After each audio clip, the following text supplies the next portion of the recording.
So as we all know, journalism, especially local journalism, has faced many challenges over the last 15 years or so as the industry continues to wrestle with digital convergence. Many of those challenges obviously are economic in nature, and they've become even more pronounced over the last 2 years of this pandemic, which hurt many sectors of the economy. As consumers of news, all of you, especially local news, you've undoubtedly experienced the effects of this economic squeeze in the form of print newspapers that have fewer pages, fewer local stories, and even fewer days of local home delivery compared to the newspapers that you picked up 10 or even 5 years ago, or even a month ago. I wanted to use my time here today to provide some statistics on how the local news ecosystem has changed over these years and how the industry is adapting during a critical moment in our history when the access to reliable, trustworthy information can literally be the difference, as we learned, the difference between life and death. So the changing economic and financial landscape for journalism has been primarily affected by your phone. The ability to complete a wide array of tasks, including consumption of news and information on a computer that fits in your pocket. The newspaper industry as a whole has had trouble adapting to this, although it's getting better. Advertising and subscription revenue just doesn't command as much money online as it does in print, especially when there was a thought, especially at the beginning of the internet, that you could surf the web and get as much information as you wanted for free, and you shouldn't be actually forced to pay anything more ever. Thankfully, that trend is changing, not quickly enough. And of course, local newspapers didn't help themselves in the late 90s when many newspapers decided to put all their own content online for free. We talked to a lot of editors back then who thought it was, we could get on the internet. We got to get a lot of people visiting our sites, but now I think there's lots of regret there. But again, we're trying to reverse that trend with paywalls and other tactics to try to encourage people to pay us for our journalism. The resulting downturn in the financial fortunes of newspapers led many local media owners to get out and sell to large corporations. And as those corporations began drowning in debt, they offloaded, in many cases, to hedge funds that aimed to acquire newspapers, cut their costs, and provide a return to their investors. And unfortunately, the cuts often hit newsrooms in the form of job losses. So looking at... Sorry, I'm a professor, so my love language is PowerPoint. So kind of looking at where we stand today, job losses. Looking at statistics from a Pew Research Center analysis of labor data from last year, employment in the United States has dropped by 26% since 2008. In 2008, there were about 114,000 total newsroom employees. Those are reporters, editors, photographers, videographers that work in the 5 industries that produce news: newspaper, radio, television, cable, and other, which usually means the internet. By 2020, that number had declined to about 85,000, a loss of about 50,000 jobs. As you notice, the bulk of that decline in total newsroom employment occurred in the first half of this 12-year period. And it's also important to note that this data doesn't fully reflect the impact of COVID, the pandemic on newsroom employment. So it's undoubtedly gotten worse. Pew usually puts out an updated report every summer, so we'll see how the numbers land here in a few weeks. Looking specifically at newspaper employment, not just all journalism, but newsroom employment at newspapers fell 57% between 2008 and 2020, from roughly 71,000 to 31,000 jobs. At the same time, the yellow line is the number of digital native newsroom employees, so a news organization that just produces their news and shows it online, rose 144% to about 18,000 last year, 2020. But obviously, the increases there are not making up for the losses on the newspaper side. So as a result of this phenomenon and this economic rollback, we're getting to a point to where we talk about news deserts and ghost newspapers.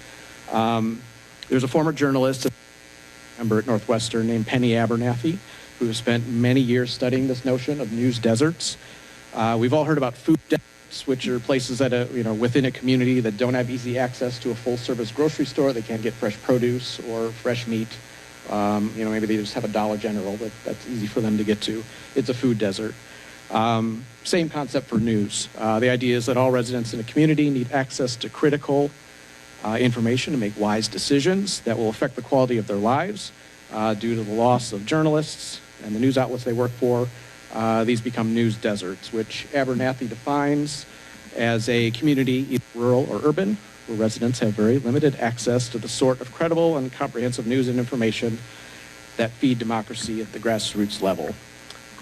Abernathy's created a map that kind of maps out where news deserts. So if you look at this map, the red, America has about 3,100 counties. The red ones are definitely news deserts because they have no newspapers based in those counties. The yellow is a county that has just one newspaper. And the research shows that the map has become more red and tan over the year. I know it's hard to zoom in, but Sangamon County is tan. I'm sorry, it is blue. We're blue, we're good. They count us as having about 12 newspapers, State Journal Register, obviously, Illinois Times, and they count all of the Chatham paper and the Rochester paper, the Williamsville paper, all those get counted as well. So in many cases, our county, for example, the Journal Register is the only daily newspaper.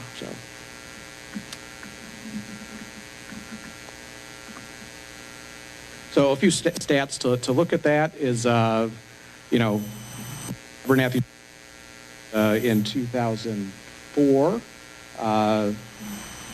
there were 1,000 newspapers in America, and we've lost about 2,100 since then. We're down to about 6,800, including about 1,260 dailies and 5,400 non-dailies.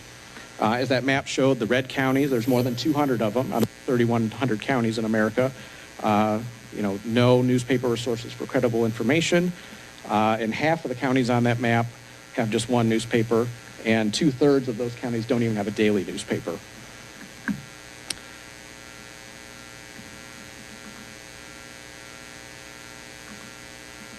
right. And then in the counties that do have newspapers, there's another phenomenon happening where there become ghost newspapers, which means, that is actually printing a newspaper. It lands on your doorstep every day, or you can go to their website and there's stuff on there.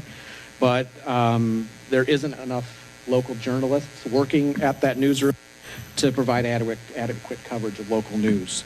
So the paper is often filled with national wire stories, or if the newspaper is part of a chain, you'll find, other sister newspapers stories from, maybe a city that's an hour or two away in your local newspaper, but not really telling you about what's going on in Springfield.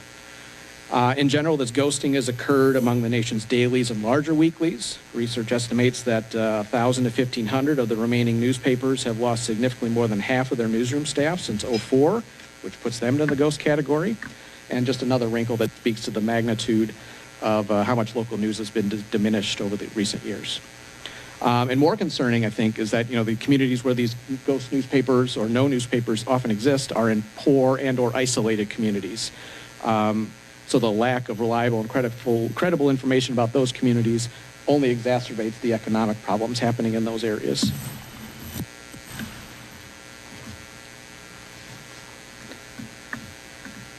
And then also, when we look at how much local news has sort of diminished over the years, we have concerns about a weaker democracy and government accountability. There's a growing body of research that shows that government operates less effectively and perhaps even more illegally when local news isn't able to keep a close eye on what's happening. In fact, local news has been linked to more corruption, less competitive elections, weaker municipal finances in the terms of higher bond rates because the news isn't keeping track of what the city council is borrowing money for, and then also a prevalence of party line politicians who don't bring benefits back to their districts. In addition, we've heard a lot about political polarization over the past 5 years, if not more. And that all political polarization we're all feeling and experience so acutely can be traced back to a decline in local news availability. A study published in the Journal of Communication in 2018 showed that when local newspapers close, people don't find another option for their local news. So they turn to instead national outlets, the Fox Newses, the CNNs of the world. And what do those outlets do? they spin up conflicts between the left and the right on national politics. So if that's the only thing entering these people's minds, they have no local news to fall back on, you get an electorate that votes more and more for one party up and down the ticket. If you go to an area that has a strong local media, people who read news about important issues, about things close to home, like their neighborhoods, their school boards, municipal services, when they're exposed to that, they think like locals. If you think about, what are we arguing about on the school board? Your kids probably go to school with Republicans and Democrats, and most parents can come together on those issues about school finance or school facilities. And they just read about national political conflict all day. They turn into big red and blue machines that can't get along.